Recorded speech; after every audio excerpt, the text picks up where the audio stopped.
Muy buenos días, son las 6 de la mañana de este miércoles 9 de marzo de 2016. Esta es la hora de la verdad y estos temas y asuntos que trataremos en la grata compañía de ustedes durante las próximas horas. Samuel Moreno recibió sentencia condenatoria. El juez no ha determinado el quantum de la pena, 16, 24 años, ¿qué más da? Lo cierto es que parece condenado por el tema más pequeño de todos por los que se lo procesa. Este es el tema de las ambulancias. Eso es lo de menos.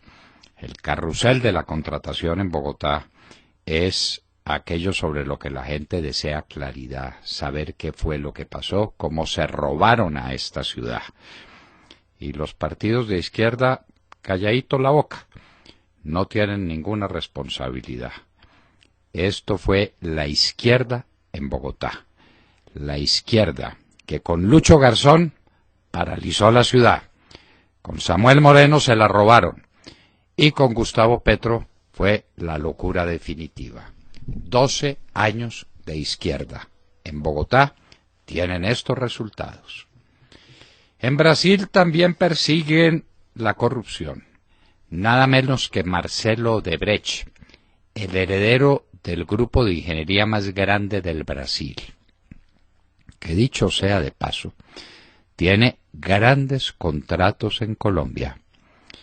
Lo que uno se pregunta es si en Brasil sobornaban, si en Brasil lavaban activos y cometían toda clase de irregularidades en el manejo de los contratos, cómo se portaban en Colombia. Hay que hacerse esa reflexión elemental. Marcelo Odebrecht, condenado a 19 años de prisión. Soborno, lavado de dinero, crimen organizado. Soborno. ¿Sobornaban allá y no sobornan aquí? Nos volvemos a preguntar desde la hora de la verdad. Las gentilezas de Delcy Rodríguez con Almagro. Almagro es el secretario general de la OEA y Delcy Rodríguez es la canciller de Venezuela.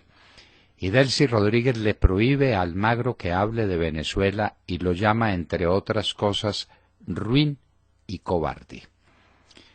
Desde luego, pues esa es una mujer grosera, deslenguada, que no se contiene en el manejo del lenguaje, pero esto ya llega a unos extremos increíbles, increíbles. Llamar ruin y cobarde al secretario general de la OEA. Y es que están desesperados. La desesperación es la peor consejera que puede tener una persona cualquiera, pero sobre todo un gobernante. La desesperación. En la desesperación es cuando se cometen las peores equivocaciones y cuando se intentan los actos más extremos para mantenerse en el poder. ¿Qué es lo que está pasando en Venezuela? Porque la Asamblea Nacional, es noticia que compartimos con ustedes, ha resuelto buscar todos los caminos constitucionales para deponer a Maduro. Venezuela no resiste más ese régimen. La gente tiene hambre. Venezuela está despedazada.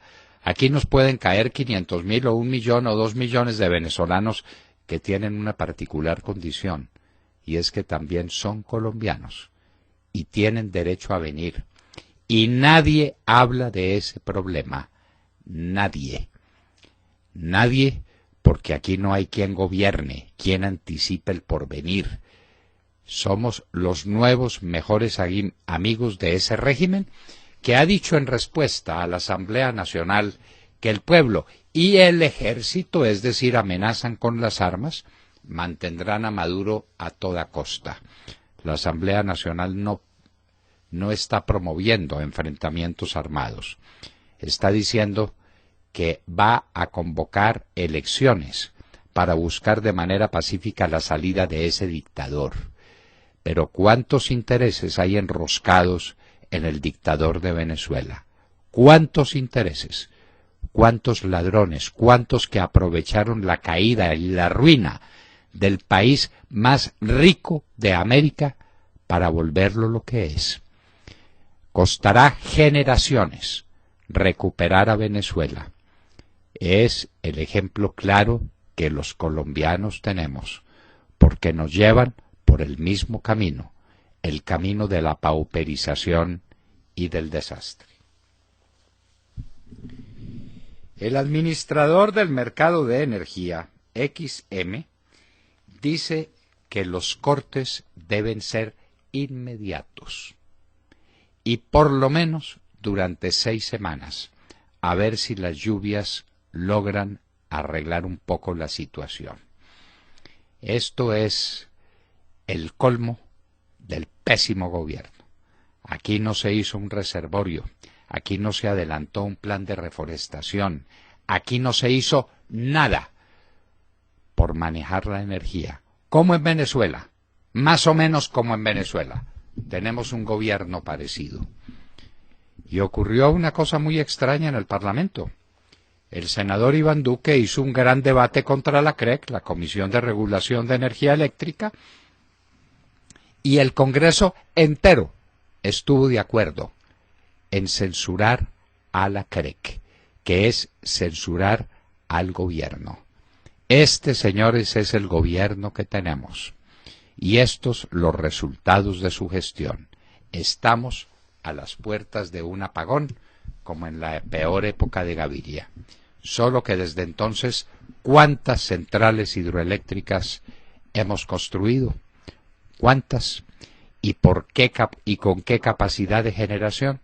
Y estamos a las puertas del apagón. Incautadas 3 toneladas de cocaína procedentes de Urabá, en Amberes, Bélgica. 3 toneladas de cocaína. Obviamente es cocaína de los Úsuga. Las FARC nunca tienen nada que ver con nada. 3 toneladas de cocaína por un valor gigantesco. Cada gramo de cocaína vale alrededor de $100. Hagan ustedes la cuenta de lo que eso significa. En Bélgica están diciendo que un gramo está valiendo más de 50 euros, pero no se sabe si es al por mayor o si es ya puesto en manos del consumidor. La cocaína colombiana en Amberes, Bélgica. Asesinados 2 soldados y heridos 3 por el ELN en el norte de Antioquia, en el Bagre. Esta es pues la acción del ELN, que ya no es el ELN, sino que son las FARC con brazalete del ELN. A propósito, el gobernador de Antioquia ha dicho que Antioquia no va a ser sede, no va a aceptar las famosas zonas de concentración de las FARC. La pregunta es, ¿a esos bandidos dónde los van a concentrar? ¿Cuáles son los territorios nacionales que les van a entregar?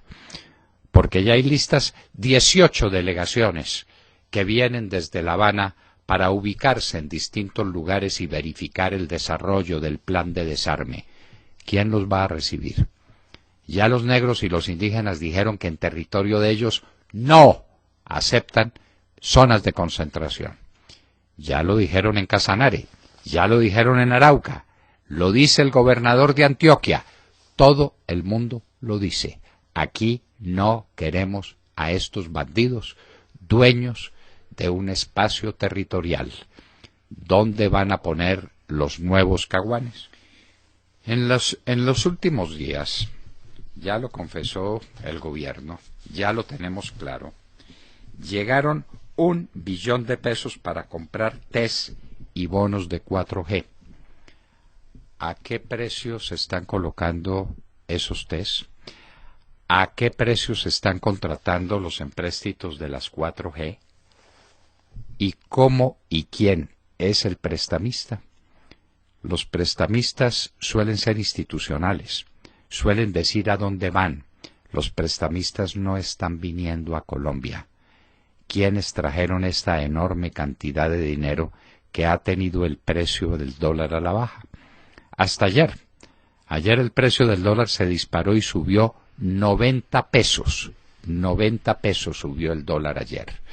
¿Y en cuánto se va a poner el dólar cuando el gobierno acabe de entrar, si es que no ha acabado de entrar el dinero de Isagen y estos créditos que está contratando con desesperación de náufrago? Ponencia positiva para la venta de acciones de Isagen, de las que es dueña la empresa de energía de Bogotá. Eso valdría 284.000 millones de pesos. Recuerden ustedes que el Consejo de Medellín negó en primera instancia que las empresas públicas de Medellín vendieran las acciones que tiene en Isagen. Esos concejales están asumiendo una responsabilidad personal gigantesca, porque le están causando un daño enorme a las empresas públicas de Medellín y a la ciudad. Quedar de minoritarios, de unos mayoritarios que ni siquiera se sabe quiénes son, que no se sabe qué rumbo le van a dar a Isagen, que no tienen ningún interés en el desarrollo de Colombia sino en su propio beneficio económico. Y eso es legítimo. El problema es el del gobierno que vende una empresa estratégica a unas personas de esa condición. De manera que en Bogotá se está abriendo camino la autorización para que la empresa de energía venda las acciones minoritarias que tiene en Isagen. En Medellín le cerraron el camino a la venta de las acciones minoritarias de las empresas públicas de Medellín. Problema gordo, problema grande el que hay ahí de por medio, porque en el caso de Medellín estamos hablando de más de 500.000 millones de pesos, una fortuna que las empresas públicas debían aprovechar para sus desarrollos energéticos que harta falta le hacen al país. Trump y Clinton imparables en las primarias. Hoy hay primaria en Michigan, que es un estado clave. Alea jacta est, la suerte está echada. Esto está quedando entre Trump y la señora Clinton. Ya el señor Bloomberg, cuya tercería parecía viable y parecía plausible en medio de esta negra noche de la política norteamericana, ya dijo que no se lanzaría a una candidatura. Quedan pues Trump y Clinton. Esas candidaturas parecen definitivamente resueltas. ¿Qué le va a pasar a los Estados Unidos? ¿Qué le va a pasar al mundo? Tenemos que agradecer a la gente, al pueblo colombiano, a quienes han convertido en lo que llaman ahora los expertos y la gente en viral un video que sacamos por YouTube y que se llama Lo que viene. Para terminar, invitando a los colombianos a la marcha del 2 de abril y para decirles qué es lo que nos está pasando y para dónde vamos. Porque los cubanos decían que allá no habría una tiranía ni habría un problema cuando Castro bajaba de la Sierra Maestra. Porque los venezolanos decían que lo de Hugo Chávez no tenía importancia ninguna, que era simplemente una paliza que se le daba a los partidos corruptos de ADECO y de COPEI, y que las cosas volverían a su normalidad. Y Venezuela y Cuba son los espejos donde nos tenemos que mirar, nuestra realidad, porque estamos marchando hacia una pauperización increíble. La gente no tiene un salario que le permita comer. La gente no encuentra empleos, porque no hay empleos, porque la industria se cayó, porque nadie quiere ir a invertir al campo con la amenaza de las FARC, porque en Colombia no hay sino desaliento, como lo marcan las encuestas. 79% de los colombianos estiman que vamos por mal camino. Por eso lanzamos ese YouTube, que estará seguido probablemente por otro que lancemos cada semana. ¿Saben cuántas descargas nos han hecho del YouTube? Más de 150.000. Esta mañana amanecimos con 152.035. Gracias a todos los que quieren escucharnos. Asesinado el revisor fiscal de Cafesalud. Esto es muy curioso, se nos parece mucho esa muerte a la de cierto conductor de cierto personaje que ahora está diciendo que quiere pelea, cuando el conductor del carro iba camino de la fiscalía para rendir declaración y para contar qué era lo que le había oído decir a su jefe. En el camino se murió, lo asesinaron. Al revisor fiscal de Café Salud le pasó lo mismo. En el momento en que iba a rendir declaración contando qué está pasando en Café Salud, que recuerden ustedes, fue la EPS que recibió a Saludcop, la herencia maldita de Palacino y de los miembros de la junta directiva, en la que está un cierto señor Vargas Lleras, y ahora asesinan al revisor fiscal de Café Salud. Ahora dirán que es un lío de faldas, que es un problema de una deuda personal, que lo que quieran, pueden decir lo que quieran. Es la eterna historia, la de distraer la atención, la de sembrar dudas. Nosotros nos preguntamos quién y por qué asesinaron al revisor fiscal de Café Salud. Y en Venezuela se libra ahora sí la gran batalla. Maduro está amenazando con la fuerza. La Asamblea Nacional está amenazando con lo que tiene, que es el pueblo venezolano que quiere recuperarse. Probablemente tarden generaciones en recuperar a Venezuela, que no tiene nada. No tiene electricidad, no tiene agua, no tiene comida, no tiene industria. A Venezuela la liquidaron. El país más rico de América Latina. ¿Qué fue de Sidor? ¿Qué fue de todos aquel desarrollo metalúrgico gigantesco de Venezuela? ¿Qué fue de PDVSA?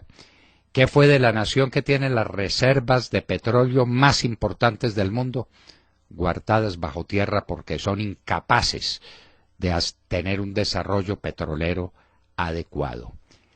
El hambre, la sed, las enfermedades, la crisis humanitaria de Venezuela es algo dramático.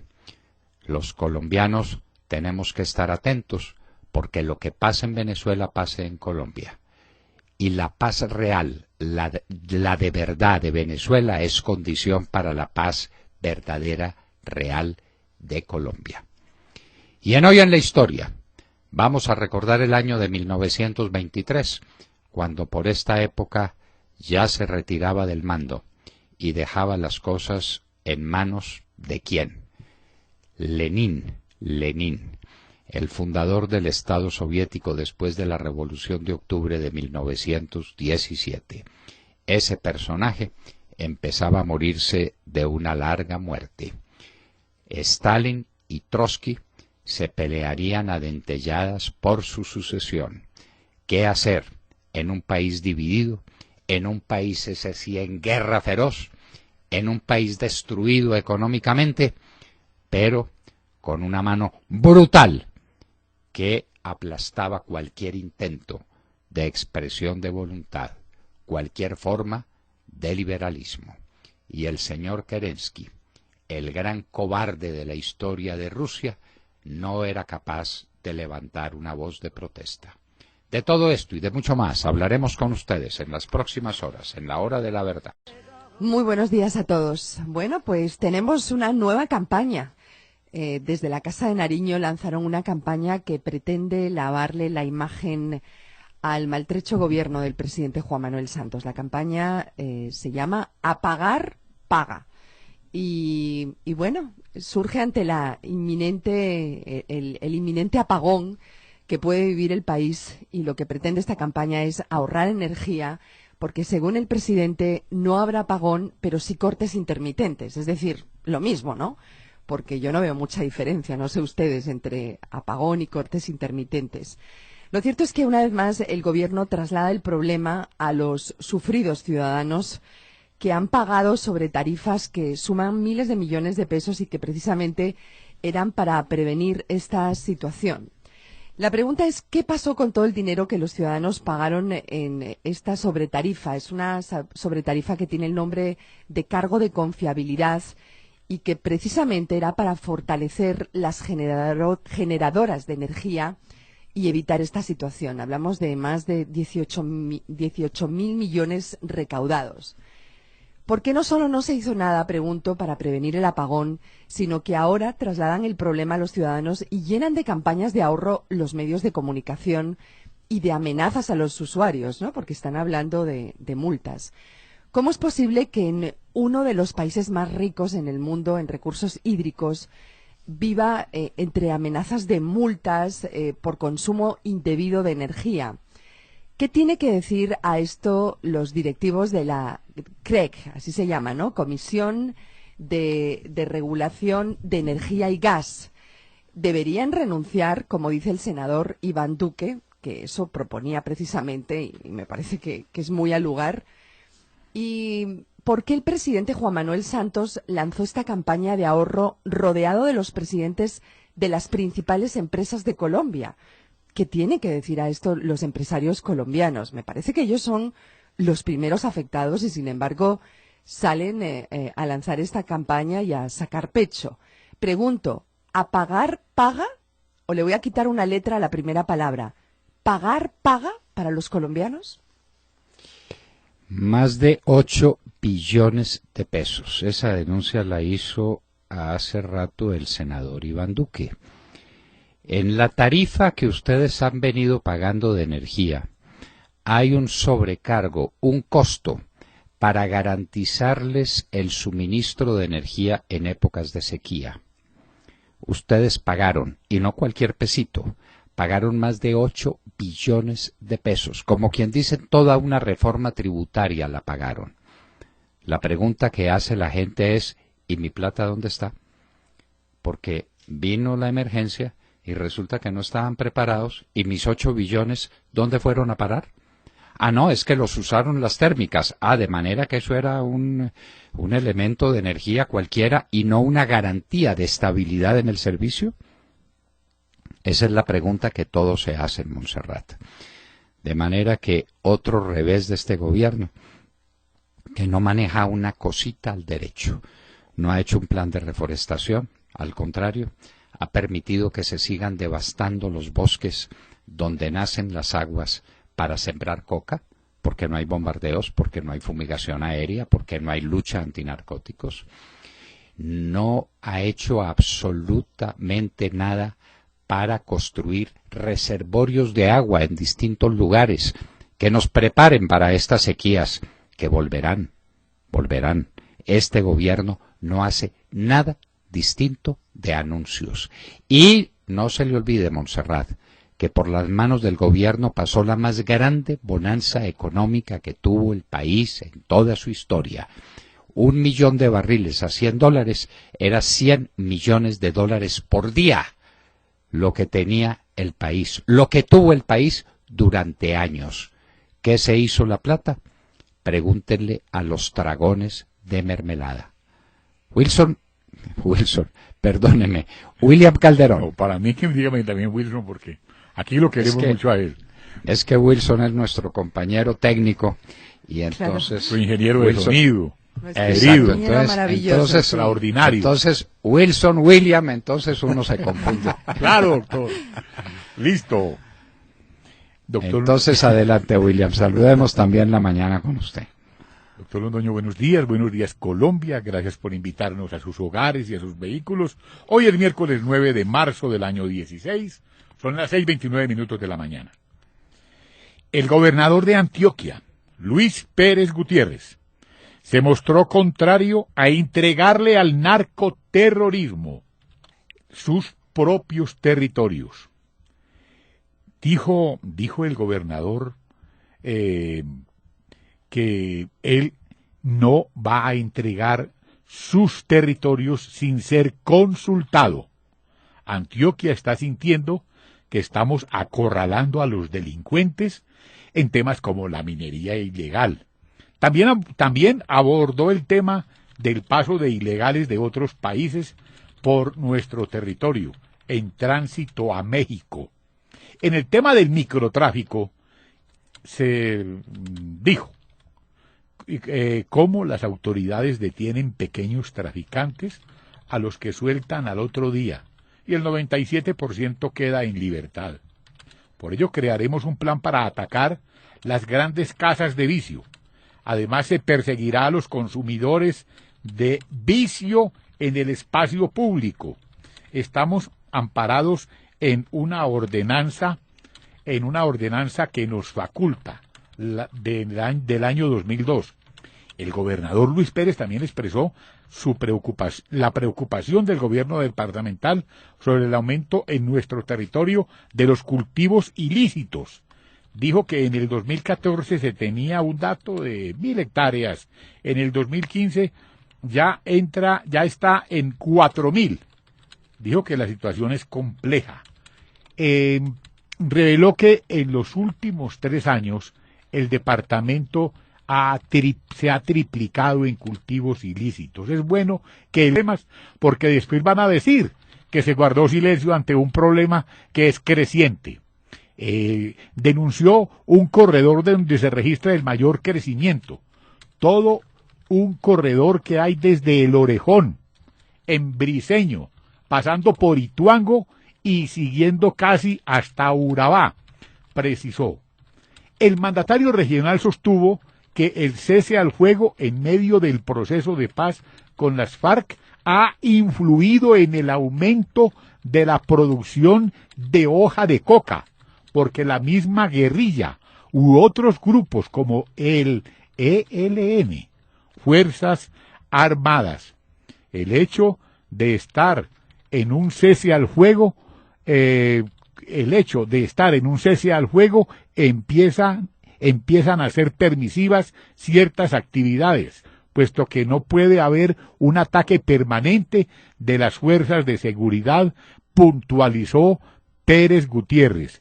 Mejor dicho, doctor Londoño, tenemos gobernador con correa y sin bluyines. Muy bien. Vamos a ver qué sucede, William, porque eso nos conecta con todos los territorios del país. Sí, señor. ¿En qué parte quieren que se concentren bandidos de las FARC? En una superficie que no está determinada, con armas mientras se desarman, sin reglas de juego, sin que ejército y policía puedan entrar a esos territorios, probablemente cerca de grandes zonas cocaneras para seguir administrando su negocio. ¿Quién los quiere recibir? Se buscan voluntarios. Me parece que no va a aparecer ninguno. Otro problemita, porque una cosa es que los concentren solamente para que entreguen las armas y para que se sometan al Estado de Derecho del país, y otra cosa es que se concentren mientras se discuta y se analiza qué es lo que van a hacer con esas armas, cómo las van a dejar y durante cuánto tiempo las van a mantener en su poder. Problema gravísimo al que le sale al paso el gobernador de Antioquia, Claro. que anuncia que en su departamento había 1.000 hectáreas sembradas de coca y que van en más de 4.000. Imagínese. Eso, Lo de 3 toneladas de cocaína que usted nos contó ahorita. en Amberes, procedente de Urabá, Imagínese. Urabá antioqueño. Bueno, esa puede Todo ser la conectadito. Y todo. el presidente Juanpa se hace el orejón con semejante problemón. Muy bien. Y como Angelita Henao está ausente, les voy a contar que en el mundo internacional hay problemas y hechos gravísimos. Turquía y la Unión Europea estaban haciendo un pacto, en virtud del cual Turquía, a cambio de importantes ayudas de dinero que le mandaba Europa, se comprometía a no permitir el paso de refugiados hacia Europa, sino de devolverlos por la fuerza a sus lugares de origen. Pues muchos defensores de derechos humanos están diciendo que eso viola los tratados internacionales sobre refugiados. Y hay miles de ellos que están estancados en Macedonia esperando pasar a Grecia y al resto de Europa. Definitivamente, llegaron los bárbaros. Parece que habría caído el llamado ministro de guerra de ISIS. Así lo llamaban, ministro de guerra. Parece. Los Estados Unidos no han confirmado todavía la noticia. Irán prueba un misil balístico. Acaba de firmar un acuerdo en cuya virtud asume obligaciones muy serias, entre otras, no seguir desarrollando programas nucleares. Pues acaba de probar un misil balístico, a ver cómo le va. Nadie le dice nada, porque ¿quién se lo va a decir si el mayor policía del mundo, el señor Obama, no se sabe dónde vive, ni en dónde está, ni qué piensa? Y finalmente, Kim Jong-un, el dictadorzuelo de Corea, que amenazó con ataques nucleares en el caso de que se hicieran juegos de guerra entre los Estados Unidos y Corea, los cuales juegos de guerra ya se están adelantando sin que haya ataque nuclear. Kim Jong-un está diciendo que han desarrollado sus científicos una cabeza, una ojiva nuclear mucho más pequeña, lo que le permitirá ser más eficiente en el lanzamiento de sus misiles. Corea del Sur y Estados Unidos dicen que Kim Jong-un no tiene capacidad científica para un desarrollo semejante. Bueno, noticias internacionales, ahora vamos con otras noticias con Sergio Gel. Sergio Gel, saludemos la mañana. Claro que sí, doctor Londoño, muy buenos días para usted, para todos nuestros oyentes. Pues en este miércoles abrimos la mañana hablando de ladrones y corruptos, y no podemos hacerlo sin hablar necesariamente de dos grandes corruptos, el señor Marcelo Odebrecht en Brasil y el señor Samuel Moreno en Colombia. En el caso de Brasil, la justicia del vecino país condenó en el día de ayer a 19 años y 4 meses de prisión al magnate Marcelo Odebrecht, esto tras hallarlo culpable de corrupción, lavado de activos y concierto para delinquir, a través de un complejo esquema que involucra decenas de compañías en Brasil, Panamá, Uruguay, Suiza y decenas de personas que también están en la mira de la Fiscalía del gigante latinoamericano. Entre ellos, en la mira tienen al expresidente Lula da Silva. Recordemos que hace unos días fue llevado a interrogatorio, su casa pues fue objeto de una operación gigantesca por parte de la policía buscando también pruebas de este caso. También está en la mira la presidenta Dilma Rousseff. Pues bien, quedó demostrado en juicio. Odebrecht, millonario brasilero de la construcción, sobornó con más de 30 millones de dólares a funcionarios de Petrobras para obtener contratos con la estatal petrolera. Esta novela en Brasil apenas va a mitad de camino. Falta mucho por destaparse, mucho por conocerse. Y por supuesto, hay mucha expectativa en Colombia por el impacto que dicha condena y dichas investigaciones pueda tener en la operación de Odebrecht en Colombia. Hay que recordar que en nuestro país la constructora Odebrecht participa en Ruta del Sol Sector 2, en la recuperación de la navegabilidad del río Magdalena y en la transversal de Boyacá fase 2. Y ya que estamos hablando de Colombia, pues hablemos también del otro corrupto, condenado ayer por la justicia de nuestro país. Me refiero al señor Samuel Moreno Rojas, exalcalde de Bogotá, condenado por el carrusel de la contratación. Pero ojo, esta es tan solo la primera condena que cae sobre el corrupto Samuel Moreno. Es una condena que se relaciona precisamente con la corrupción en la adjudicación de contratos del servicio de ambulancias en la capital del país. Esto es solo la punta del iceberg. El próximo 29 de marzo sabremos de cuánto será la condena contra el exalcalde de la capital. Pero lo cierto es que desde el juzgado 14 de conocimiento de Bogotá, el juez que declaró culpable a Samuel Moreno dijo lo siguiente: a Samuel Moreno no le importó ser el alcalde mayor de Bogotá y solo buscó un beneficio económico, lo cual merece el mayor grado de reproche por las actuaciones del mandatario capitalino, que lograron su cometido con la Secretaría de Salud, los contratistas y varios particulares, quienes incluso apoyaron su aspiración política. Con el lenguaje del pueblo solo pueden ser llamados ampones de cuello blanco que desequilibraron las arcas de Bogotá y de los ciudadanos de a pie. Es lo que dice el juez que condena a Samuel Moreno, el corrupto, al que al fin le cae una sentencia encima. Pero faltan muchas otras. Estaremos muy pendientes también de la suerte de ese señor, el exalcalde de Bogotá, que se robó la plata de los bogotanos. La izquierda muda. La izquierda es buenita para echar paja, para la retórica, para prometer cosas, para lanzar diatribas contra el orden existente, contra el capitalismo, contra el liberalismo, contra todo. Pero qué malita es para gobernar y qué corrupta es, ¿no? La izquierda que nos explique en Bogotá qué fue lo que hicieron en los gobiernos de Garzón, de Samuel Moreno, de Clara López y finalmente de Gustavo Petro. Son políticamente responsables y que no se les olvide eso. Ahora el alcalde Peñalosa recibe semejante pesada herencia de una ciudad vuelta a pedazos durante 12 años de un gobierno espantable de la izquierda. Eso es así. Y uno responde políticamente y decir, sí señor, nos equivocamos, no fuimos capaces de administrar esta ciudad, nos la robamos cuando hubo oportunidad. Eso pasó, ese es un hecho, pero que hay que admitir, porque los hechos son los hechos.